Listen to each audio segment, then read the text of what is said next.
हमने सुना है कि एक आदमी था, उसकी शादी हुई और बीवी रुखसत हो गई। जब बीवी आई तो बीवी के कमरा में पहली रात रहे गवा, रसगुल्ला उसगुल्ला लेके, आजकल वही ले जाते, लेके गवा बड़े जोरदार सलाम मारी, अस्सलाम वालेकुम। बीवी ने जवाब दिया, ये बैठा तो बीवी ने पूछा कि कुछ पढ़े वढ़े हो? तो यूँ सड़बड़ान कहे, हाय ला यूँ कौन नो बताए, आजकल के मेहरुए तो यूँ पूछते हैं बैंक बैलेंस कुछ है कि नहीं है, खेत वत है तुम्हारे नाम में, मेहरुए पहली रात में यह सब पूछते हैं। लेकिन वो औरत कितनी अच्छी थी, उसने पहला सवाल किया, कहा कुछ पढ़े वढ़े हो? तो ये चुप पढ़े रहे नहीं।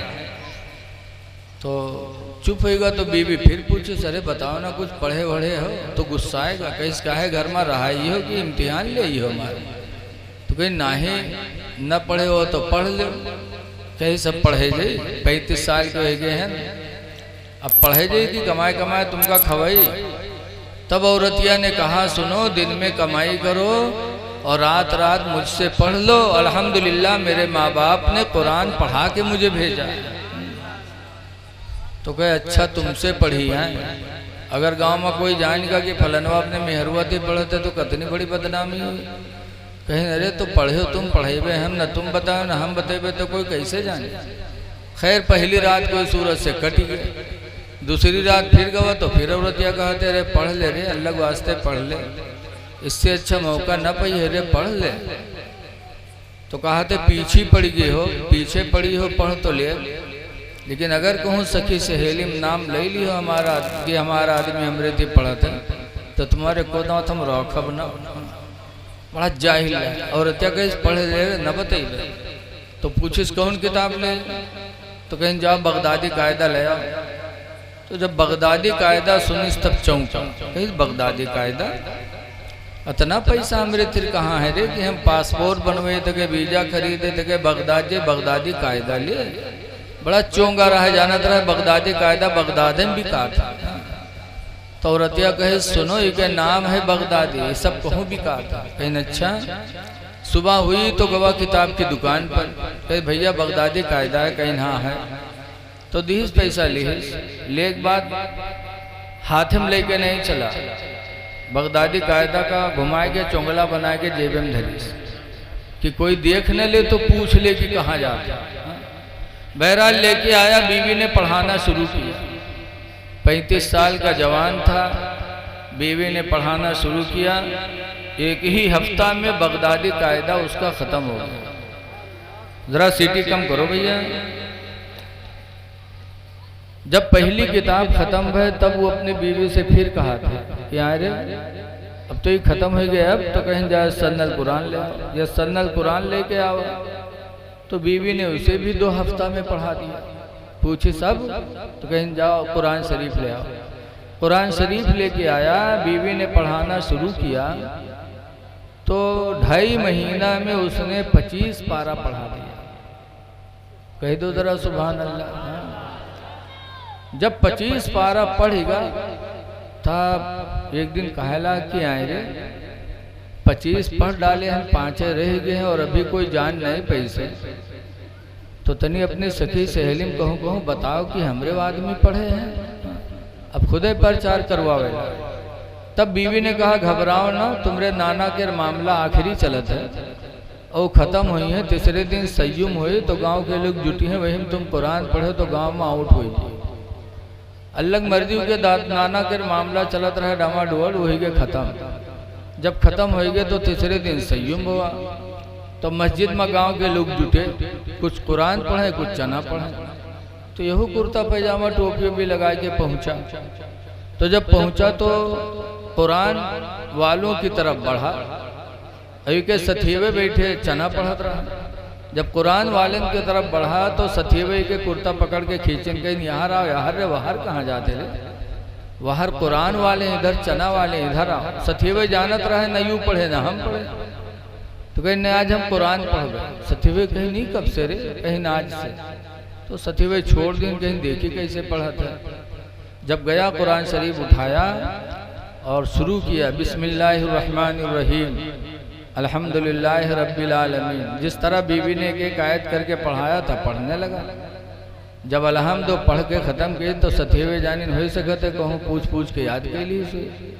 तो कह जब अलिफ लाम मीम पर जुटा और एक सफ़ा पढ़ के दोसर वर्क खोलिस तब सथेवन के बर्दाश्त नहीं भाई। सथेवे उठे कहने कुरान बंद कर, बंद कर। तो सथेवे पूछे नाय रे तू पढ़े कब रे? जिंदगी भर हरहा हमरे साथे चराए, चोरी छिंदरई हमरे साथे की है, तू पढ़े कब रे और कहाँ पढ़े? तो कहे घर में पढ़े। घर में को पढ़े इसे रे? तो कहे घर में। कहाँ पढ़े? तो कहे घर में। पूछे कि के पास पढ़े रे? तो कहे घर में। बीवी के नाम नहीं ले, घरे घर बक्कर। तब सथेवे समझ गए कि यार इसकी बीवी ने पढ़ाया, इसलिए कि बीवी का दूसरा नाम घर में भी तो है। हम लोग मदरसा चले थे, बहुत से लोग आई हैं मौलाना साहब तनी तबीज बनाए। तो पूछो कहाँ बात? तो कहीं घर में मूड पिरा थे मौलाना साहब। अब बताओ घर में कहूँ मूड होते बीवी का मूड पिराए तो जानो घर में मूड पिरा।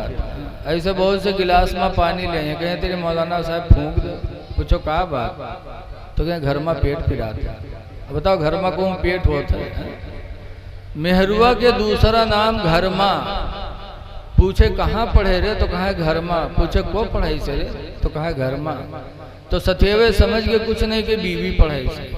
तब साथियों ने दुआ मांगना शुरू किया कि अल्लाह जैसे मेरे साथी को नेक बीवी अता किया कि मेरा साथी जाहिल था कुरान का कारी बन गया, अल्लाह ऐसे ही नेक बीवियां हम लोगों को भी अता फरमा दे। जिसको नेक बीवी मिल जाए दुनिया की सबसे बड़ी दौलत उसको मिल गई जान। उससे बड़ी दौलत है ही नहीं कोई दुनिया में। हुजूर खुद फरमाते हैं अद्दुनिया कुल्लुहा मता, पूरी दुनिया को अल्लाह ताला ने नेमत बनाया है। व खैरो मताए दुनिया, और दुनिया की सबसे बेहतरीन नेमत अलमरअतुस सालिहा, नेक औरत है। नेक औरत दुनिया की सबसे बड़ी नेमत है। और नेक औरत है कौन? सब कहा थे हम नेखन नेखन, लेकिन हुजूर ने नेक औरत की 3 पहचान बताई। हमारी माँ बहनें भी सुनती होंगी, सुन लें जरा पानी मारो। हुजूर सल्लल्लाहु अलैहि वसल्लम से पूछा गया अय्युल मरअती खैरुन, अल्लाह के रसूल सबसे अच्छी औरत कौन है? जब हुजूर से पूछा गया कि अल्लाह के रसूल सबसे अच्छी औरत कौन है,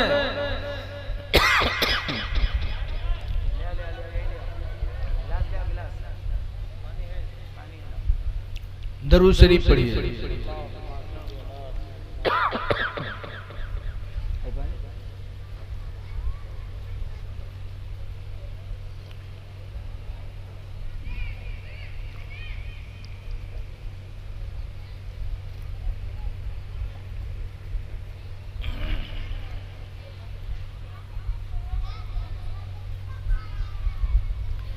दुनिया की सबसे बेहतरीन नेमत औरत, नेक औरत कौन है? नेक औरत हुजूर से पूछा गया अय्युल मरअत खैरुन, अल्लाह के रसूल कौन औरत सबसे नेक है, बेहतर है?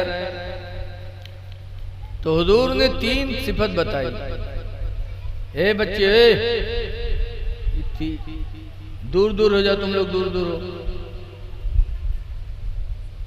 3 पहचान बताई। नंबर 1 पर हुजूर ने फरमाया नेक औरत की पहचान।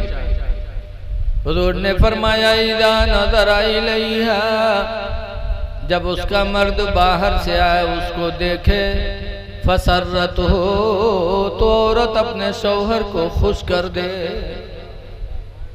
पहली पहचान कि बाहर से मर्द आवे और जैसे अपने मेहरुआ पर एक निगाह डाले बहू का दिल हरा भरा हो जाए, तो ऐसी औरत नेक औरत। ये पहली पहचान। दूसरी पहचान हुजूर ने फरमाया वइज़ा अमरहा फातातुहु, दूसरी पहचान यह है कि उसका मर्द जब किसी काम का हुक्म दे तो फौरन वो औरत उसकी फर्माबरदारी कर ले, यानी फौरन वो काम औरत करे। ये दूसरी पहचान। और तीसरी पहचान हुजूर ने फरमाया वइज़ा गाबा अन्हा, और जब उसका मर्द उससे गायब हो जाए, रोजी कमाने के लिए चला जाए, फ़अहसना फ़रजहा, तो अपने शर्मगाह की वो हिफाजत करे, यानी घर में रहे, इधर उधर ताल्लुकात ना पैदा करे, अपने शर्मगाह की हिफाजत करे, ज़िना से बच जाए। तो 3 काम जिस औरत के अंदर हो, औरत सबसे अच्छी। इसलिए हमारी माँ बहनों को इन चीज़ों की तरफ तवज्जो करनी चाहिए। तो माशाअल्लाह कुरान नहीं पढ़ा था लेकिन बीवी नेक मिल गई तो कुरान का कारी बन गया। फिर एक दिन उसकी बीवी ने कहा था मेरे प्यारे शौहर, मेरी एक आरजू है। कहा क्या? कहा मेरी ख्वाहिश है कि तुम नमाज पढ़ो। तो गुस्सा हो गया। कहा अच्छा उंगली पकड़े हो तो पखौरा पकड़े कोशिश करे लगी हो, कुरान पढ़ाए पाए तो नमाज पर नंबर लगाए दियो डैनी। तो कहते नहीं है मेरे प्यारे शौहर, अल्लाह ने 5 वक्त की नमाज फर्ज की है, 1 वक्त की नमाज मेरे कहने से पढ़ लो। नमाज फजर पढ़ो। नमाज फजर जब पढ़ोगे तो कुरान की तिलावत भी हो जाएगी और नमाज फजर की बरकत से अल्लाह ताला तुम्हारे चेहरे को मुनव्वर कर देगा। हदीस पाक में मन तरका सलातल फजरी, जिसने नमाज फजर को छोड़ा, फलैसा फी वजही नूर, तो उसके चेहरे पे नूर न होगा। नमाज फजर छोड़ने वाले का चेहरा कभी मुनव्वर नहीं होगा। आजकल जो तलाक़ें ज़्यादा होती हैं उसकी वजह यही है कि न बीवी नमाज पढ़ती न मर्द नमाज पढ़ता। अल्लाह की तरफ से नूरानियत दोनों के चेहरे पे नहीं, इसीलिए तू मैं लगी रहती है और एक दिन वो भी आ जाता है कि दोनों में जुदाई हो जाती है। नमाज फजर पढ़ो, नमाज फजर की बरकत से अल्लाह चेहरा मुनव्वर फरमाएगा। याद रखो दुनिया की कोई मार्केट का सामान चेहरे को खूबसूरत नहीं बना सकता, वरना अगर यही होता तो कोई मालदार आदमी बदसूरत नहीं होता। जितने मालदार हैं सब खूबसूरत होते, लेकिन ये खूबसूरती मिन जानिबे इलाही हुआ करती है। बीवी ने समझा दिया, शौहर नमाज फजर पढ़ने लगा और नमाज फजर पढ़ते पढ़ते अल्लाह ताला की वो मर्जी हुई कि बुराइयों से बच गया, 5 वक्त का नमाजी हो गया। तो इसलिए लोगों, कुरान की तिलावत करने के लिए मेरे नबी आए थे। कुरान पढ़ा करो। आज अफसोस है कि हमारे घर कुरान की तिलावत के लिए तरस रहे हैं। गली कूचों में गुजर जाओ तो गानों की तो आवाज आती है, लेकिन तिलावत कुरान की आवाज मुसलमान के घर से नहीं आती। अल्लाह के नबी सल्लल्लाहु अलैहि वसल्लम फरमाते हैं, कुन्तु बुइस्तु फीकुम मुअल्लिमा, मुझे तो तुम्हारे बीच में मुअल्लिम बना के भेजा गया है, दीन सिखाने वाला बना के भेजा गया है।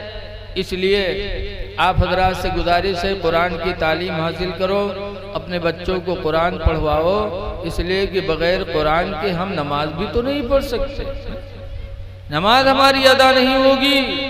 और मुसलमान के लिए सबसे बुनियादी चीज है ईमान लाने के बाद नमाज। आज हमारी नमाजें छूट रही हैं और हम पर कोई फर्क नहीं पड़ रहा है। रसूलुल्लाह सल्लल्लाहु अलैहि वसल्लम के एक सहाबी थे हजरत अली शेर खुदा रदी अल्लाह ताला। ऐ या अली अली कहने वालों, जरा सोचो कि अली क्या थे।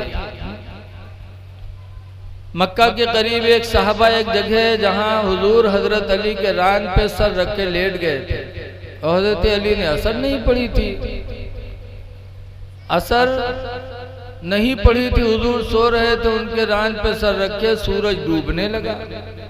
अब हजरत अली परेशान कि हुजूर को जगाता हूं तो हुजूर को तकलीफ होती है और अगर नहीं जगाता हूं तो नमाज असर जाती है। देखो ये एक है मोहब्बत रसूल और एक तरफ है नमाज। हजरत अली के सामने दो चीजें थी, एक तरफ नमाज और एक तरफ मोहब्बत रसूल, कि अगर जगाता हूं तो नबी को तकलीफ और नहीं जगाता हूं तो नमाज जा रही है। लेकिन हजरत अली शेर खुदा ने किसको किस पर तरजीह दिया? मोहब्बत रसूल को नमाज के ऊपर तरजीह दे दी। हुजूर को जगाया नहीं। जब सूरज डूब गया तो हजरत अली रज़ी अल्लाह ताला अन्हु नमाज असर की छूटने में रोने लगे। और इतना रोए कि सरकार के आंख से आंसू निकले। अली हुजूर के हजरत अली के आंख से आंसू निकले और हुजूर के चेहरे पे गिरे। हुजूर ने आंखें खोली, अली रो रहे हो? कहा या रसूल अल्लाह मेरी नमाज असर चली गई, सूरज डूब गया इसलिए मैं रो रहा हूँ। नमाज असर की बड़ी फजीलत है। दिन के जाने का वक्त होता है, रात के आने का वक्त होता है और इंसान अपने काम में लगा रहता है, सोचता है इतना काम कर ले फिर पढ़ेंगे, इतना काम कर ले फिर पढ़ेंगे, घर जाना है। इसी सोच में कभी कभी नमाज असर गायब कर देता है। तो अल्लाह ने कुरान की आयत इसके ताल्लुक से नाजिल फरमाई, हाफिजू अलस्सलाति वस्सलातिल उस्ता, ऐ मेरे बंदो नमाजों की पाबंदी करो, वस्सलातिल उस्ता, और बीच वाली नमाज का खास ध्यान दो।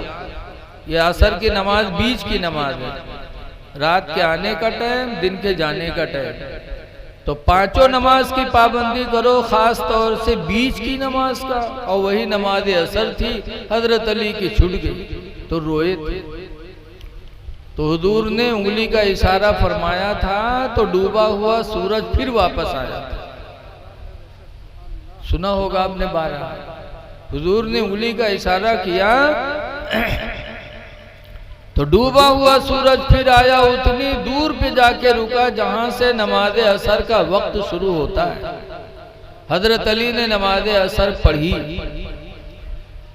ऐ आली आली करने वालों, या हसन या हुसैन कहने वालों, मुहर्रम के महीनों में जरा सोचो कि अली हमसे राजी है कि नहीं राजी है। एक नमाज असर छुट्टी थी जिंदगी में हजरत अली की तो रोए थे, और आज हम अली के मानने वाले पांचों वक्त की नमाज छोड़े बैठे हैं। फिर अली क्या हमसे खुश हो सकते हैं? या अली कहने का हक जब भी होगा जब हम उनके किरदार को जिंदा करें। हजरत अली रोए थे, आपको भी रोना चाहिए जब नमाज छूटे।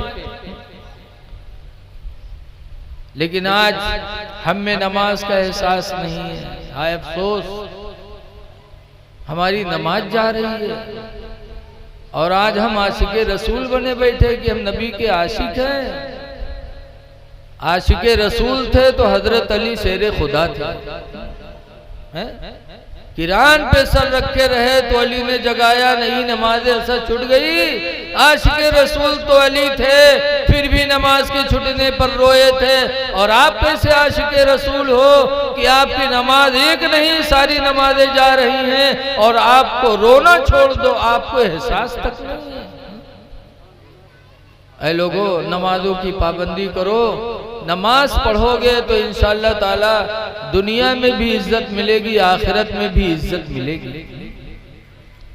हम खन्नापुरवा में रहते हैं। हमारा गांव खन्नापुरवा जंगल के किनारे है। अक्सर लोग जंगल की लकड़ी चोरी से काटते हैं, मारे जाते, पकड़े जाते, फिर छोड़े जाते, फिर काटते। एक दफा 3 आदमी हमारे गांव के गए जंगल लकड़ी काटने और पुलिस पकड़ ली। तो पकड़ के ले गए, रुपया थाना बंद की। तीनों बैठे। दरोगा जी जब आए, चाय पानी कह के तो दरोगा जी जब पट्टा उठाए और मारे चले उनके लोगन की तरफ, तो तीनों में एक बहुत चालू रहा। बजहर से रुमाल बिछा के नियत बांध दी सल्लल्लाहु अलैहि वसल्लम, न वजू न पाक, नियत बांध दी सल्लल्लाहु अलैहि वसल्लम। और दूठो जो बैठे रहे कि उनका दरोगा जी मारे लगे।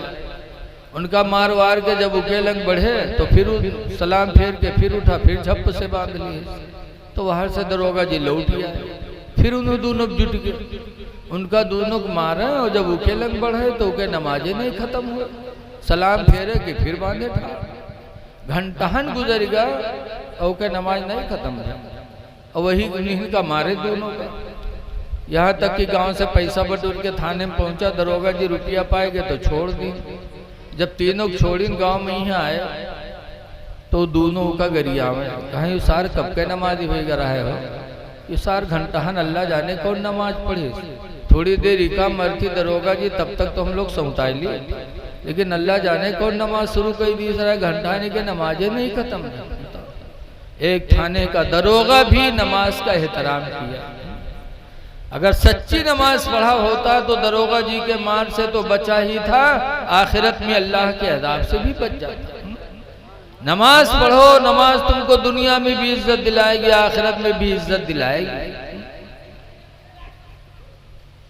हजरत अली शेर खुदा के रसूल थे, नमाज असर छुट्टी थी तो रोए थे। और एक चीज और देखो कि डूबा हुआ सूरज मेरे नबी ने उंगली के इशारे से पलटा दिया।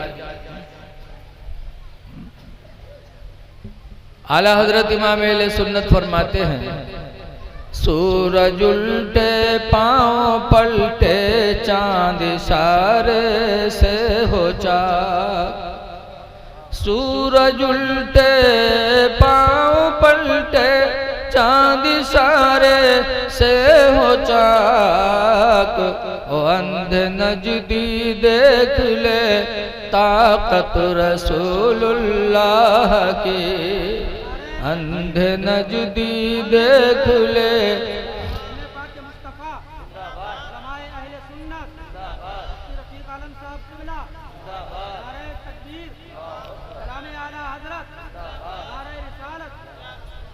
ये सोचना कि वो भी इंसान, हम भी इंसान। सरकार ने डूबे हुए सूरज को पलटाया और आज हम कुछ कर सकते हैं? हम नबी की बराबरी नहीं कर सकते, नबी की औरतों की बराबरी कोई नहीं कर सकता। कुरान करीम में अल्लाह फरमाता, या निसान नबी, ए नबी की बीवियों, लस्तुन्ना काहदिम मिनन निसा, हरगिज हरगिज तुम्हारी तरह दुनिया की कोई औरत नहीं हो सकते। नबी आए थे हमको आपको अच्छी जिंदगी देने के लिए। ऐ लोगों, बोली बोलो तो अच्छी बोली बोलो। कुरान में क़ूलू लिन्नास हुस्ना, ऐ लोगों, लोगों से अच्छी बोलियां बोला करो, अच्छी बोली बोलो। क़ूलू लिन्नास क़ौलन, लोगों से बोलो तो अच्छी बोलियां बोलो, ऐसी बोली न बोलो कि किसी के दिल में ठेस लगे। हजरत अली शेर खुदा कहा करते थे, जरा हाथुस्सनान लहत्तयामु वला यल्तामु मा जरहल लिसानु, कि छुरी का जख्म कहीं लग जाए तो वो ठीक हो जाता है। जैसे ऑपरेशन करा के लोग आते हैं, कुछ दिनों के बाद जख्म भर जाता। वला यल्तामु मा जरहल लिसानु, और वो भर नहीं सकता वो जख्म जो जख्म जबान ने किया। जरा तवज्जो दो इधर भाई, क्या हो रहा है यार?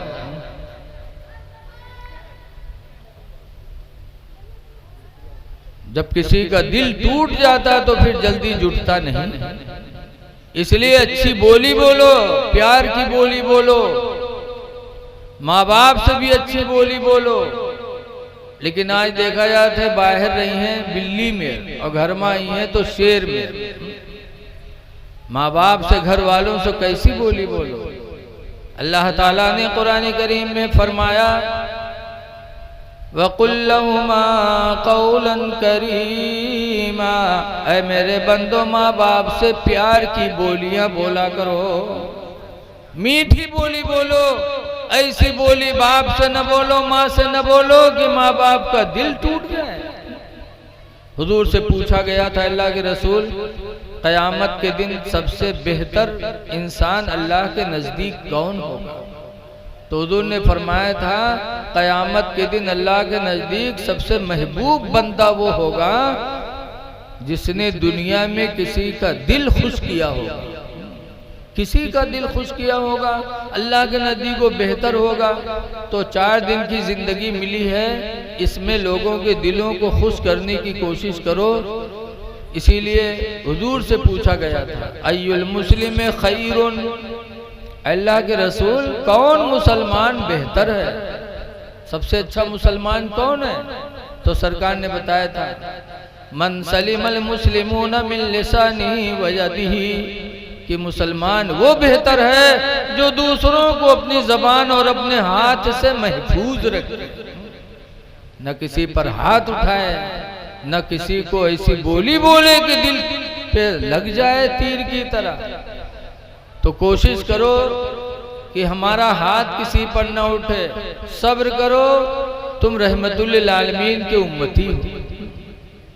हुजूर ताइफ गए थे, सिर्फ इतना ही कहा था, ला इलाहा इल्लल्लाह, अल्लाह के अलावा कोई इबादत के लायक नहीं। तो ताइफ के लोगों ने रुपया के बजाय पत्थर चलाए थे, और इतने पत्थर चलाए थे कि सरकार के पैर जख्मी हो गए और जूते सरकार के खून से भर गए थे। ऐसे मौके पर मेरे नबी ने गाली दिया था ताइफ वालों को, माज़अल्लाह, बद्दुआ की थी? नहीं, मेरे नबी ने ऐसे मौके पर भी ताइफ वालों के लिए दुआ मांगी थी। बुखारी की हदीस में मेरे पैगंबर ने कहा था, अल्लाहुम्मा यहदी कौमी, ऐ अल्लाह मेरी कौम को हिदायत दे दे, फ़इन्नहुम ला यालमून, इसलिए कि ये मुझे पहचान नहीं पा रहे। इसीलिए 1400 साल गुजर के आज भी कहा जाता है कि सलाम उस पर कि जिसने बादशाही में फ़कीरी की, और सलाम उस पर कि जिसने गालियाँ सुनकर दुआएं दी। एक आखिरी पैगाम आप सुन लें, देखिए,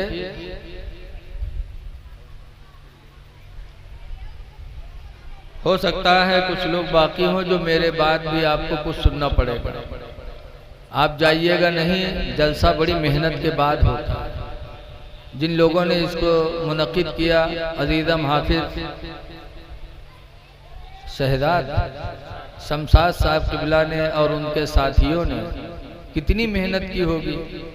तो आप आज टाइम दे दो, जाग लो। किसी कहने वाले ने कहा है, जागना है जाग लो अफलाक के साए तले, हश्र तक सोना पड़ेगा खाक के साए तले। तो इसलिए मेरे बाद भी आपको सुनना सुनाना रहेगा। बड़े अच्छे अच्छे शायर आए हैं, आप उनके मुंह से अल्लाह और उसके रसूल की मदह सराय मदह सुनेंगे। एक बात मैं आपसे कहना चाहता हूँ कि आज ईमान के लुटेरे बहुत हैं। अभी हजरत ने फरमाया था, एक सूना जंगल रात अंधेरी छाई बदली काली है, सोने वालों जागत रहियो चोरों की रखवाली। आज ईमान की दावत देने आते हैं और ईमान लेके जाते हैं, इसलिए हमें ऐसों की सोहबत से भी बचना है। कुरान में फरमाता, ला तरकनु इलल लदीना ज़लमू, उनकी तरफ न झुको जिन्होंने अपने ऊपर जुल्म किया, फतमस्सकुमुन नार, कि उनकी वजह से कहीं जहन्नम की आग तुमको न छू ले। बदमज़हबों से बचने की ताकीद कुरान ने की है। मामलात हैं और एक है दोस्ताना। मामलात तो कर सकते हो, लेना देना अलग होता है, कारोबार अलग है, लेकिन और दोस्ती वो अपनी जगह पर। इसलिए ईमान बचे तो समझो हमारी असली पूंजी बच गई।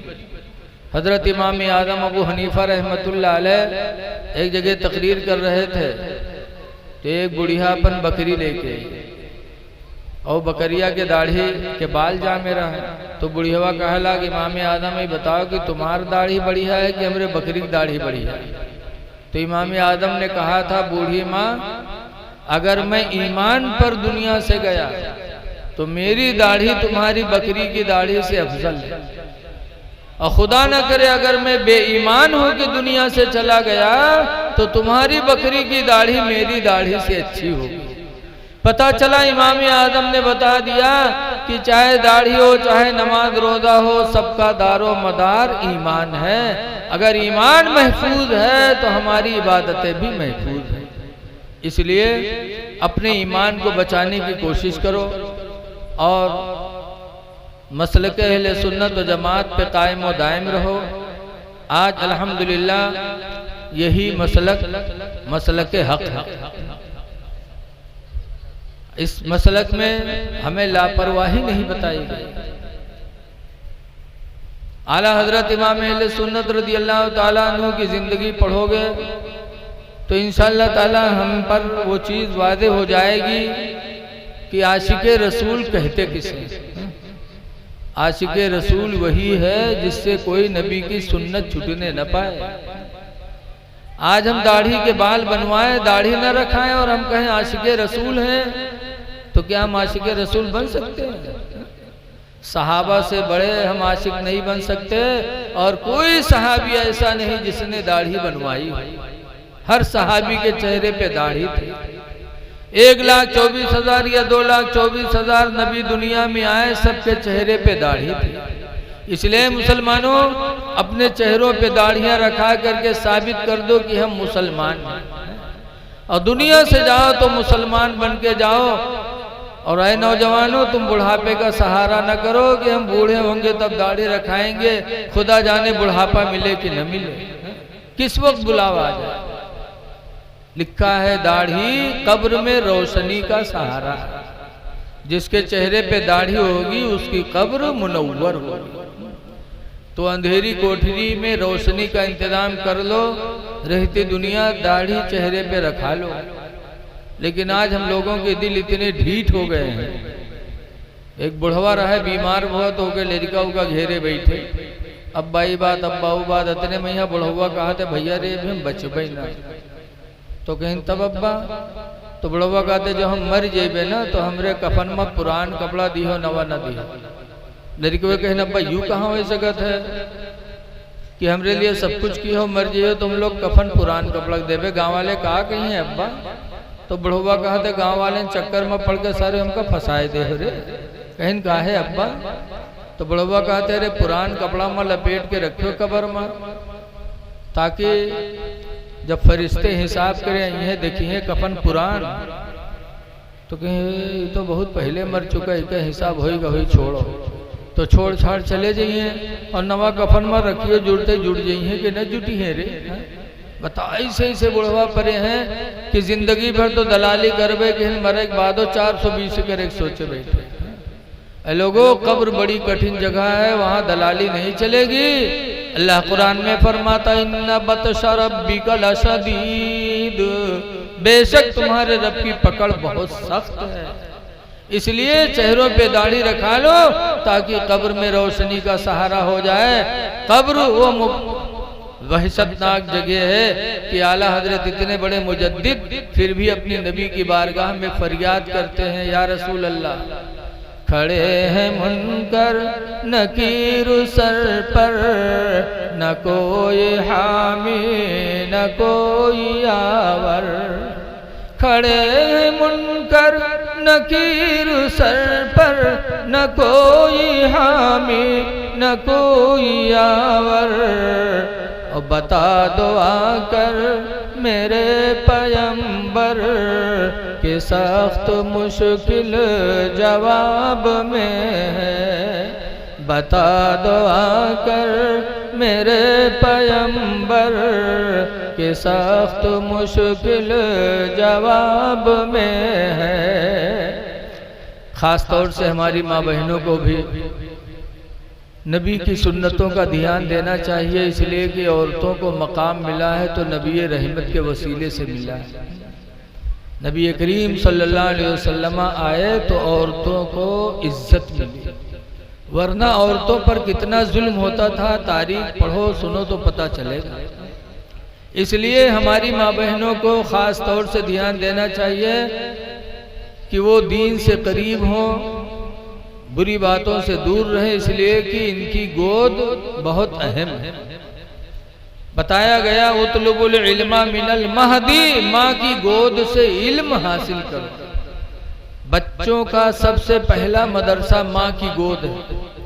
जब हमारी माँ बहनें अपनी गोद में बच्चों को दीन की तरफ रागिब करेंगी तो बच्चा दीनदार बनेगा। गौसे आदम हाफिज़ कुरान बने माँ की गोद से, बाबा फरीदुद्दीन नमाजी बने माँ की गोद से, इमाम हुसैन ने करबला में सजदे में सर कटाया, ये जज्बा कहाँ मिला था? उनकी माँ फातिमा की गोद से। इसलिए कल की माएँ अपने बच्चों को गोद में लेती थीं और सीने पे रख के सुलाती थी, कहती थी कि सो जाओ या मुस्तफा, कहते कहते खुले आंखों सल्ले आला, कहते कहते कि बेटा सो तो मुस्तफा के नाम पर और उठो तो मुस्तफा के नाम पर। तो बच्चे आशिक होते थे, आशिक रसूल। अब आजकल की हमारी माँ बहनें, आज तो मोबाइल के दौर चली गया, जहाँ लड़का रोवे लगा था वह हीरो हीरोइन का खोल के सामने दे दिया था, ले देखो यही गुमराह। और आज से 25-30 साल पहले जब मोबाइल का ज़माना नहीं था, 30-40 साल पहले, तब क्या होता था? उससे पहले लड़का रोवे लागत रहे तो महतारी कहाँ कलिमा कहाँ दरूद, जहाँ लड़का रोवे लागे वो उठाए बिस्तर पटकिन तक भदर भदर पीटे लगे, कहीं सो जा खनत मनत गौड़ी पायो, गौड़ी लेके गंग पायो, गंगा माता बारू दीन, बारू लेके बुजुर्ग दिया। अल्लाह जाने कहाँ से याद कर लेते। हम तो देहाती आदमी सुना करी थे, बड़े विरोध से इतनी देर तक के कही हैं कि लड़का डरकर मारे सो जा, बड़ी देर तक पीटत ये सो जा खनत मनत कौड़ी पायो, कौड़ी लेके गंग पायो, गंगा माता बारू दीन, बारू लेके बुजुर्ग दिया, बुजुर्ग का लावा देश, लावा लेके खीर बनाए, सब घर खाए, गाने बिलैया खाए, छू तब फूक छोड़ा। तो वो लड़का मुसलमान बनी। जब महतारी इतनी बड़ी झुट्ठी कहते खीर बनावा, सब घर खाए, कानी बिलैया खाए। बताओ, हम बुढ़ा के आज तक कानी बिलैया नहीं देख पावा और इनके मुलाकात रोज कानी बिलैया सोती।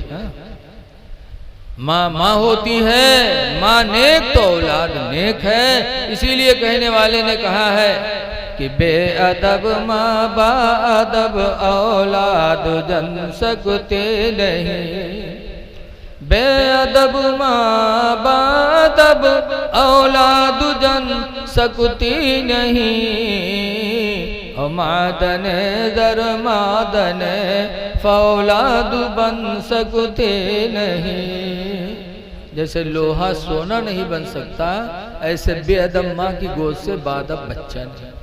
इसलिए ज़रूरत है इस दौर में कि हमारी माँ बहनें इसकी तरफ तवज्जो दें और अपने बच्चों को दीन की तरफ रग़बत दिलाएं। अच्छा, एक बात आप लोग ये बताओ कि चाहे हम हो चाहे आप हो, नमाज पढ़ते हो, रोज़ा रखते हो, जलसा कराया किस लिए? कि ताकि अल्लाह के हम महबूब हो जाए। बोलो भैया, हर मुसलमान की तमन्ना है कि अल्लाह हमको अपना महबूब बंदा बना ले। तो अल्लाह के महबूब कैसे बनोगे? तो एक चीज़ आपसे मैं बता रहा हूँ, अल्लाह फरमाता वल्लाहु युहिब्बुल मुतत्तहिरीन, अल्लाह पाक रहने वाले इंसानों को अपना महबूब बना लेता है। जो पाक रहते हैं वो अल्लाह के महबूब हैं। इसलिए हमा वक्त पाक रहो, और पाक रहोगे तो हदीस में बताया गया अत्तहुरु निस्फुल ईमान, पाक रहना आधा ईमान। आधा ईमान तो पाकी में है, लेकिन हाँ अफसोस आज हम पाक नहीं रहते। पाको साफ रहा करो। जब पाक रहोगे तो अल्लाह के भी महबूब रहोगे, लोग भी तुमको अपना महबूब बनाएंगे। इंसानी फितरत में पाकी है।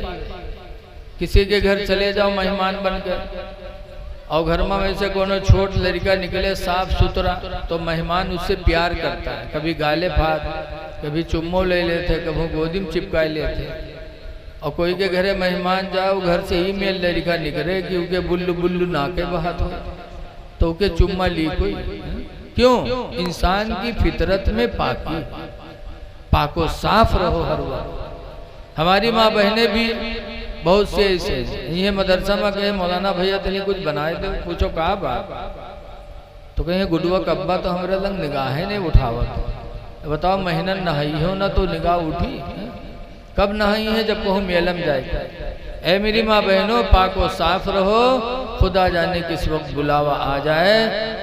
मौत को याद करो। किसी कहने वाले ने कहा है कि कोई गुल बाकी रहेगा ना चमन रह जाएगा, और एक रसूलुल्लाह का दीन हसन रह जाएगा।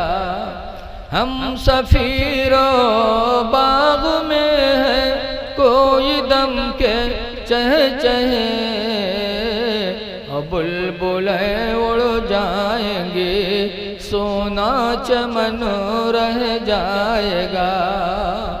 दुआ है कि अल्लाह ताला इन बातों को कबूल फरमाए, इन पर हम सबको अमल की तौफीक अता फरमाए। अस्सलामु अलैकुम वरहमतुल्लाहि वबरकातुहू। जाइएगा नहीं, हो सकता है हमारे नादिम साहब अगला प्रोग्राम चल